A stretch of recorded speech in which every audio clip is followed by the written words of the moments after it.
All right, Shalom. I'm going to give all praises, honor, and glory to Yahweh, Ba'ashem Yahushua, Ba'ashem Rakah HaKodash, double honors to the apostles of GMS, and sincere Shalom to the brothers out here pushing this truth and sincerity. And I have here, well, you can see it clearly, Biden forgets location of historic big meeting in Europe. Now, that's not the main thing I'm going to hit on, because that's not further into this video, until further in this video, as far as I remember. But this is to show the breakdown. I'm not talking about. I'm talking about like showing how much this place is actually fallen, starting from the leadership to what you can see as a whole in this place, because the leadership reflects off of this society. You have a strong leadership as what they had before, technically, even though it was more wicked, but the leadership they had before, I'm talking about even going back even 10 years ago, 20 years ago, they had strong leadership to show that this place was not a threat. I mean, I'm sorry, to show that this place is a true threat. To show that we had the power to stop you or stop anybody. That's the reflection of leadership of this place. But now that we got this leadership that's going on now, it's reflecting how weak and pathetic this place really is, to the point that you got not only all the countries saying this place is pathetic, but they even his own people saying this place is pathetic. Because look who they got as their quote unquote leader. And these rats set him up to do it. I mean, that's the whole plan, is to shut down this place, make it completely useless. That's the plan. But this is to show that this is really the Lord doing it, because this place will ultimately be destroyed. So I won't be playing the full thing of this, maybe 2 minutes of this, and then another clip. But as I go along, I will be getting scriptures behind it, because this is all relevant to everything we've been saying for years. How this place is utterly broken. How it's not worth anything. So I'm going to start with this clip real quick. Now, tomorrow we mark Anzac Day, but I'm sure all good outsider viewers also respectfully marked Earth Day on Friday by turning on the pool heater and leaving all the lights on when you drove your diesel four-wheel drive to go to a dinner at a restaurant that specializes in food flown in from overseas, right? Well, anyway, enough about me. Let's talk about how Joe Biden marked his Earth Day. He flew all the way across the United States to Seattle. Don't worry, I'm sure he offset the miles on the Air Force One carbon offset program that was supposed to be about the environment, but instead revealed just how bad his cognitive state appears to be. Now, I don't say this with any joy. This is the man who is supposed to be the leader of the free world at a time of the greatest instability since the Second World War. But have a look at this. You know, our natural wonders are, inspired, and the reflection inspires our to take action. You know, our natural wonders are, inspired, and the reflection inspires to take action. Profound. Joe Biden also forgot the name of the big climate, the thing in, the place he went to a few months ago. We saw new standards. We set new standards. We slashed methane and brought over 100 nations together. When I was at the big meeting we had in Europe, 100 nations around the globe. It's a big meeting we had in Europe. I don't blame him for not remembering. He slept through half of the thing, actually. Disabled and non-disabled all around the world, I call on you to commit to concrete actions to stop the destruction of this magnificent planet. This conference is one of the most important. So see, and now you got a whole bunch of people mocking it, laughing about it, but we've been doing that for years. But now it's really showing how this place is really ran, how this place is really looked as weak. So this is Revelations 18:2. It says, "And he cried mightily with a strong voice, saying, Babylon the great is fallen, is fallen and it's becoming Slaki, and it's become the habitation of devils. So and that's also talking about when this place actually really does fall, being destroyed and everything. But as of right now, you can really see that Babylon the Great is fallen. Like the infrastructure is fallen, the leadership is fallen, the just Babylon as a whole, the aspect of Babylon, aka America, is fallen.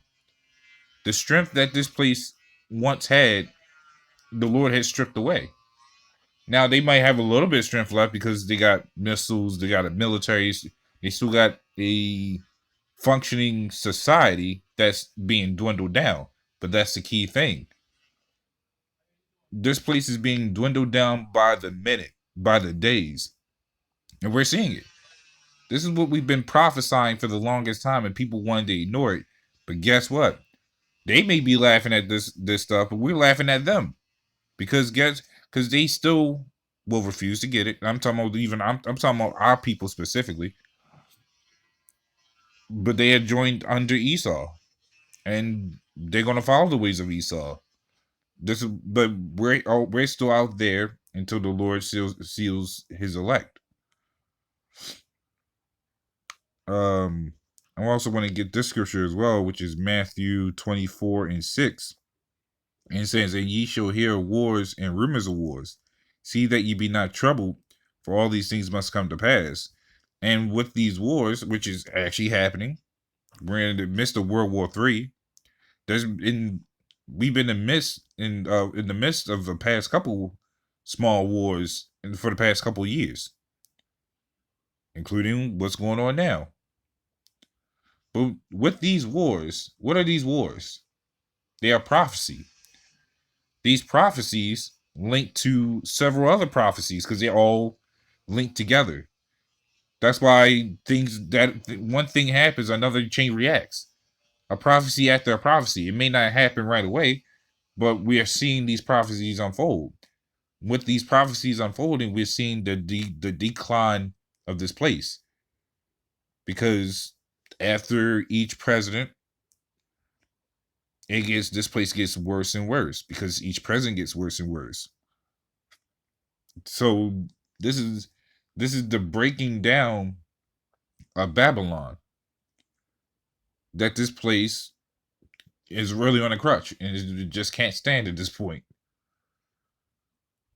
And this is from all the wickedness that he's done. This is all from every pollution, every messed up thing that these rats in this place has ever done.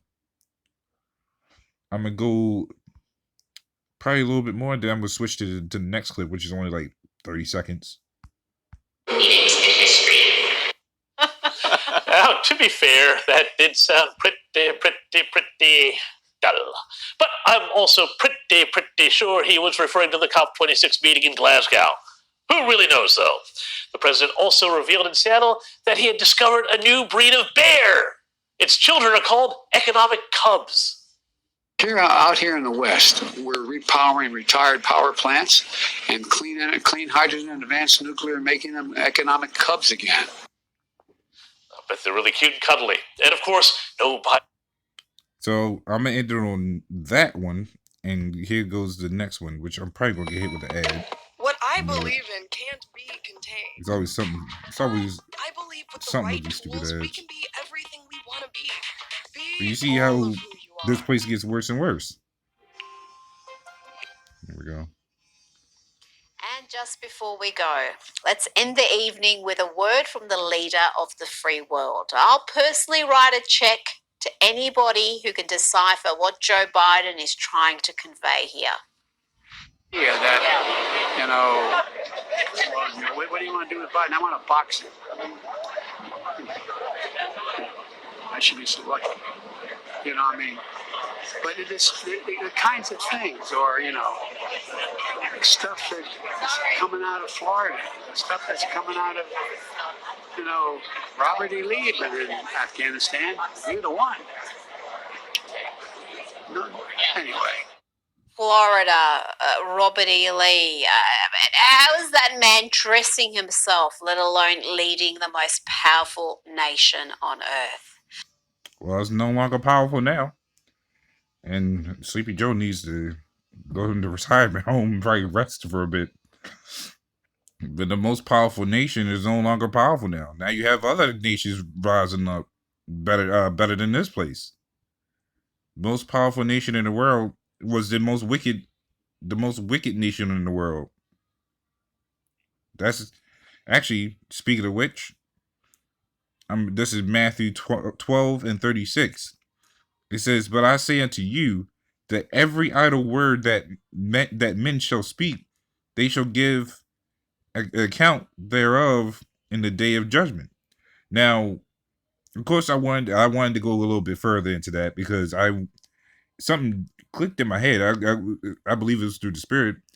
I had decided to go into the blue letter with the same scripture and clicked on the word for the definition of word. And the definition of word comes up with quite a bit, actually. But I'm going to get to the main point. It says speech, discourse. Esau is very much known for discourse.